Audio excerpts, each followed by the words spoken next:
लग्नाला 25 वर्ष झाली. मुलगा 20 वर्षाचा झाला तरी माझ्याशी बोलायला तयार नाही. वहिनी त्याच्या मनात माझ्याविषयी काय काय पेरलं आहे देवच जाणो. माझं काय चुकलं तेच मला समजत नाही.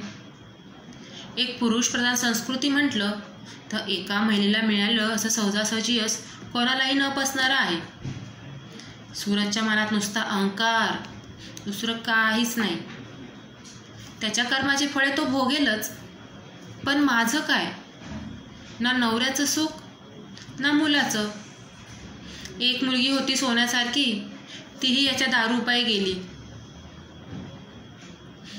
आणि दोष मात्र मलाच. ते काही असू दे, मुलगा आहे ना, त्याचीच वाट पाहत आहे. कधीतरी कळेल त्याला सत्य परिस्थिती आणि आई म्हणून हाक मारत येईल माझ्याकडे. नाही, मला असं हरून चालणार नाही. मी एक वकील आहे. हा लढा मलाच दिला पाहिजे. पाहूयात वहिनी अजून त्याला माझ्यापासून किती काळ दूर ठेवतायत ते. हॅलो, हो मी संध्या बोलतेय. काय? हो मी आलेच.